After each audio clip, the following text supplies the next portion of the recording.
നമസ്കാരം, പ്രവാസി മലയാളിയിലേക്ക് സ്വാഗതം. ദുബായിൽ പൊതുസ്ഥലങ്ങളിൽ ഉൾപ്പെടെ കഠിന വ്യായാമം ചെയ്യുമ്പോൾ മാസ്ക് ഒഴിവാക്കാൻ ദുബായ് ഗവൺമെന്റിന്റെ അനുമതി. വ്യായാമത്തിനിടെ മാസ്ക് അണിഞ്ഞാൽ ശ്വസനത്തിന് ബുദ്ധിമുട്ടുണ്ടായി ആരോഗ്യ പ്രശ്നങ്ങൾ ഉണ്ടാകാനുള്ള സാധ്യത കണക്കിലെടുത്താണ് ഇളവ്. എന്നാൽ വ്യക്തികൾ തമ്മിൽ അകലം പാലിക്കുന്നതടക്കമുള്ള നിർദ്ദേശങ്ങളിൽ വിട്ടുവീഴ്ചയില്ല എന്നും പരമോന്നത സമിതി വ്യക്തമാക്കി. ചില സാഹചര്യങ്ങളിൽ താത്കാലികമായി മാസ്ക് ഒഴിവാക്കാം. പുറത്തിറങ്ങി ഭക്ഷണം കഴിക്കുമ്പോഴും കുടുംബാംഗങ്ങളോടൊപ്പം വാഹനങ്ങളിൽ യാത്ര ചെയ്യുമ്പോഴും മാസ്ക് നിർബന്ധമല്ല.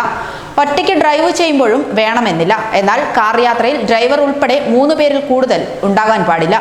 ഹോട്ടലുകളിൽ മേശകൾ തമ്മിൽ ചുരുങ്ങിയത് 2 മീറ്റർ അകലം ഉണ്ടാകണമെന്നും നിർദ്ദേശമുണ്ട്.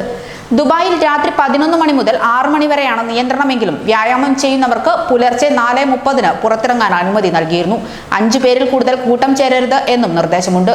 ബീച്ചുകൾ, ജിംനേഷ്യം, സിനിമാശാലകൾ എന്നിവിടങ്ങളിലും അകലം പാലിക്കണമെന്നാണ് ചട്ടം. കൃത്യമായ ഇടവേളകളിൽ അണുനശീകരണം നടത്തുകയും വേണം. ഓഫീസിലും ഒറ്റയ്ക്കാണെങ്കിൽ മാസ്ക് ഒഴിവാക്കാമെന്നും നിർദ്ദേശമുണ്ട്. മാസ്ക് നിർബന്ധമില്ലാത്ത മറ്റു സാഹചര്യങ്ങൾ ഇവയാണ്: നീന്തുമ്പോഴും സ്കൈ ഡൈവിംഗിനും മാസ്ക് വേണമെന്നില്ല. പല്ല്, കണ്ണ്, മൂക്ക്, തൊണ്ട എന്നിവയുടെ പരിശോധനാ വേളയിലും മാസ്ക് ഒഴിവാക്കാം. മുടിയുമായി ബന്ധപ്പെട്ട പരിശോധനയ്ക്കും മറ്റും ഈ ഇളവ് ലഭ്യമാകും. 6 വയസ്സിൽ താഴെയുള്ള കുട്ടികൾക്ക് മാസ്ക് ആവശ്യമില്ല.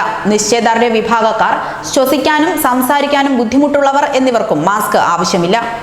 ഇത് മെഡിക്കൽ റിപ്പോർട്ടിന്റെ അടിസ്ഥാനത്തിലാണ് തീരുമാനിക്കുക. ഉപയോഗിച്ച മാസ്കുകൾ അലക്ഷ്യമായി വലിച്ചെറിഞ്ഞാൽ 3000 ദിർഹമാണ് പിഴ. വാഹനങ്ങളിൽ നിന്ന് വലിച്ചെറിഞ്ഞാൽ പിഴയ്ക്ക് പുറമെ ലൈസൻസിൽ 6 ബ്ലോക്ക് പോയിന്റുകൾ പതിക്കുകയും ചെയ്യും. കോവിഡ് വ്യാപനത്തെ തുടർന്ന് ഏറ്റവും കൂടുതൽ വിൽപ്പനയുള്ള ഉൽപ്പന്നമായി മാസ്ക് മാറിയിട്ടുണ്ട്. ഇത് മാലിന്യത്തോത് വർദ്ധിപ്പിക്കും എന്നതാണ് ഇതിന്റെ മറുവശം. കൂടുതൽ പ്രവാസി വാർത്തകൾക്കായി ഈ ചാനൽ സബ്സ്ക്രൈബ് ചെയ്യുക.